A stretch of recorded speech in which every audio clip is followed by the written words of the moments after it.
Last week we were talking about things that you do during a depression, typically from an historic perspective of what Roosevelt did during the Great Depression, but also what Bernanke is talking about doing right now. There's a series of unusual measures that are taken. The last of these always seems to be some kind of a devaluation of the currency. And right now there's all the talk of not only a possible international currency, which I think is a little ways away. We're not quite there yet, but a new Bretton Woods agreement, ignoring the fact that the first one fell apart.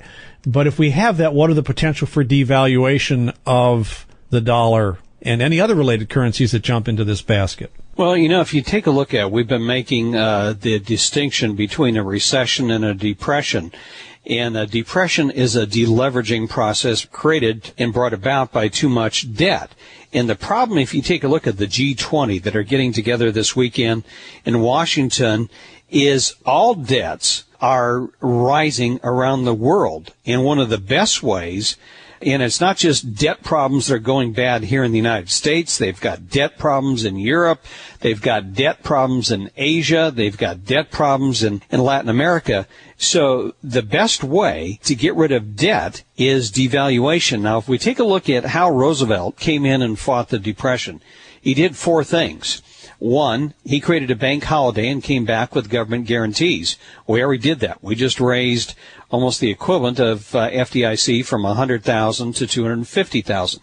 Two, he severed the dollar from gold. In a way, we're doing that indirectly by slamming the price, but not making the production of it available.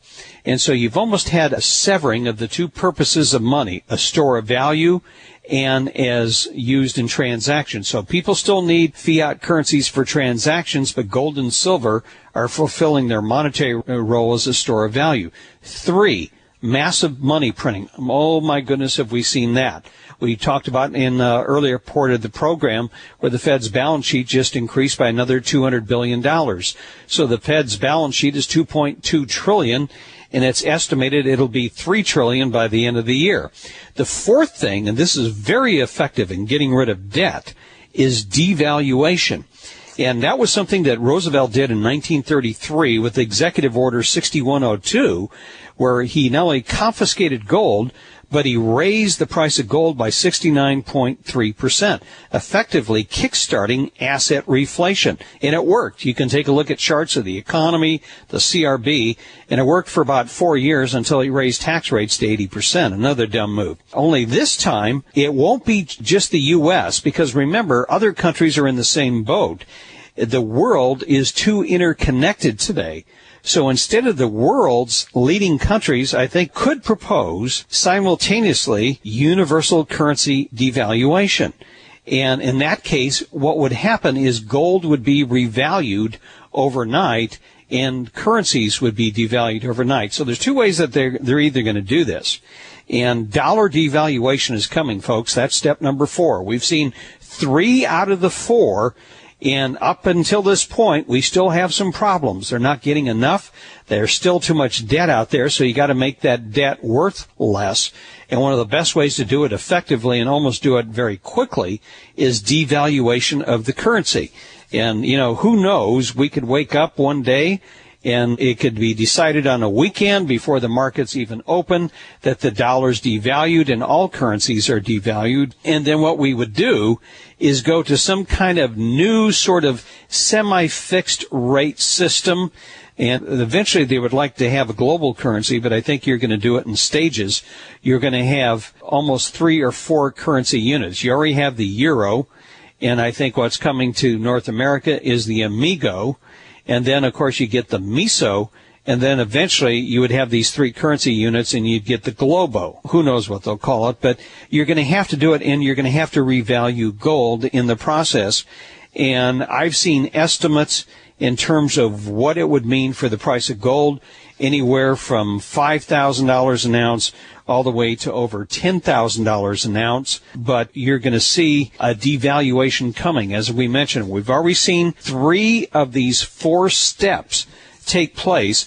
And when it happens, it's going to be like a thief in the night. It'll be very quickly. And the currency markets will begin to sense this before the formal declaration. But right now, John, it is in nobody's interest to see the dollar collapse, but the U.S. needs to get its currency down. It's up today, not because of deflation, but because of the dollar carry trade, and also because as the world's reserve currency, you've had a lot of currency swaps where the Fed is loaning out dollars. A lot of people borrowed in dollars, and they've got to pay back loans, their margin calls, and there's a scramble for dollars. And that's what's increased this value of the dollar. So if you look at the two strong currencies in the world right now, it's the currencies that were used in the carry trade, and it's the dollar and the yen with the two lowest interest rates in the world. I mean, if I take a look at, let me just call my bond screen up here on my Bloomberg. If you take a look at interest rates, short-term treasuries, 1.2% in the United States, 10-year treasuries, 3.7%. You go to Europe, they're over 4%. You go over Asia, they're over 5%. You go to Latin America, they're 7 and 8%. You go to New Zealand, they're much higher there. New Zealand interest rates are over 6%. And so what a lot of these people that have been playing the carry trade have been borrowing short-term in the U.S. dollar and Japanese yen, where the interest rates are the lowest. And as this deleveraging has taken place, as these loans have had to be paid back, you've seen the value of the yen rise, you've seen the value of the dollar rise. And so that's short term, and it's really harming U.S. manufacturers. The one strong sector of the economy has been exports. And so the fourth factor coming up here is going to be devaluation of the currency. You make debt worth a lot less, and it can be done very effectively.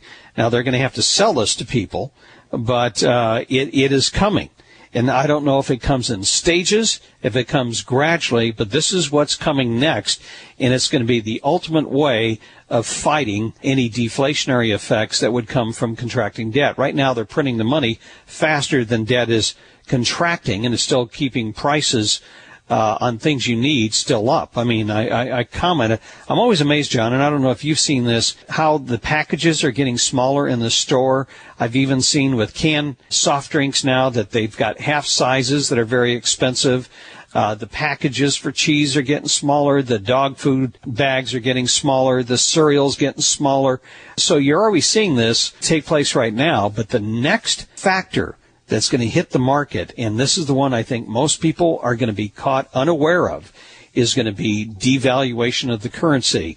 And it's just a question of what this Bretton Woods 2 is. They converge, and they're looking at maybe an international accounting system. They're looking at international leverage standards, a whole bunch of things that they're going to be looking to come out of this. But the one thing that the Europeans have, you have a central bank that really is just devoted to the euro currency. It really can't affect national outcomes. And if you look at even the euro, the yardsticks that they set, budget deficits must be 3% or less of GDP.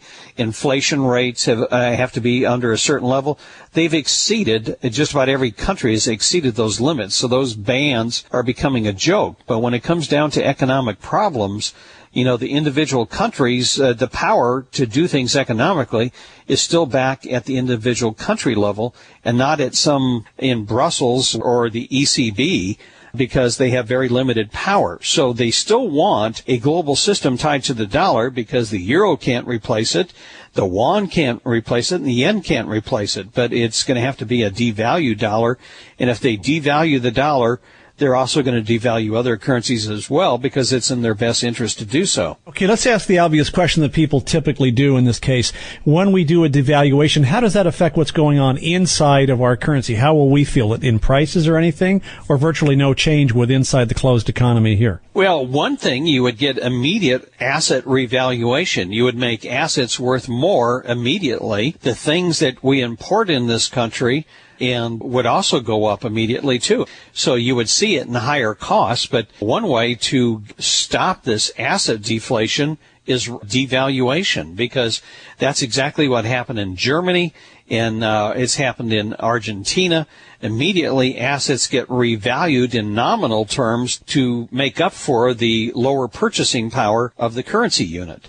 And so it would be one way to stop the depreciation on real estate, and especially if it continues over the next 12 months. Well, having said all of that, you're proving to me that it's going to be a wild ride over the next, we're calling it the crisis window, aren't we? And it looks like we've got another 1,452 days to go until the next presidential elections, 66 until the change takes place.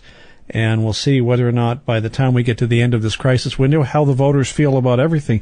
I would predict, Jim, it's going to be a radical change again from where we were at this elections, just based on all of the